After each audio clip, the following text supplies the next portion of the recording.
Good day guys, it's been about 3 weeks since the movement control order kicked in. If you've been warming up your car during this period, great. If you haven't, then yeah, I suggest it's best you go start up your car during this period so that at least you know when the movement control order is lifted, or if you need to go out during emergencies, you know your car is actually running. But if you have, there might be something that you have not done while warming up your car, which is to move your car, just roll it forward 3 feet and 3 feet backwards. That's sufficient. So the idea is just basically to make sure your handbrake does not catch on to the brake disc or brake drums of your car, so you can just move the car freely right after this whole period. If you drive an automatic, you know what you can do is just put it in P if your car is on a level ground. If not, then yeah, maybe slightly apply the handbrakes. Don't put it all the way up so it wouldn't lock on as badly if you need to move the car, say 2 weeks later.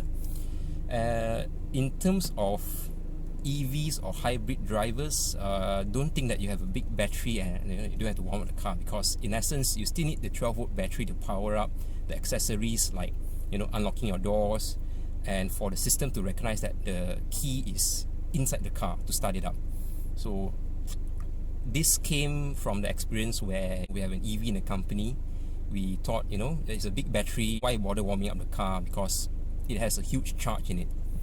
But we have gone through a few times where the car wouldn't even charge because the 12-volt battery is completely depleted and it doesn't even recognize that the charger is being plugged in. So in essence, what we need to do is to jump up the car so that the system is running and that it can recognize that there's a charger being plugged into the car, how much charge is needed, etc, etc. So even if you're driving an EV or a hybrid vehicle, do start it up as well, so that you don't get caught in a situation where your car has a flat 12-volt battery and you can't even unlock it and start it up.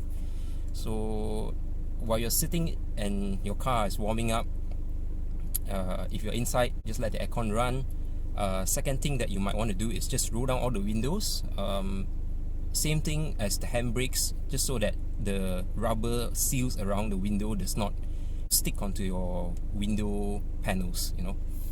Other things that you could do is just to have a quick walk around, check the tire pressures, treads, and top up your washer fluid perhaps, where you might need to use it to wash your windscreen at any time.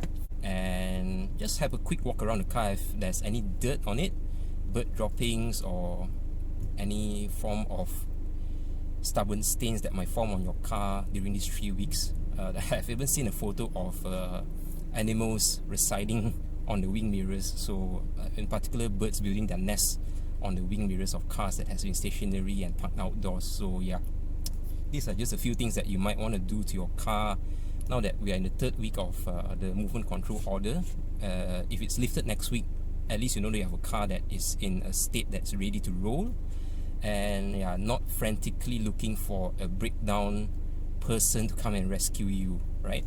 So in the meantime, let's stay safe and just move your cars around the compound if you have enough space. If not, just 3 feet forwards, 3 feet backwards, that's enough just to get the brakes unlocked from the brake disc and brake drums. Alright, take care and I'll see you next time.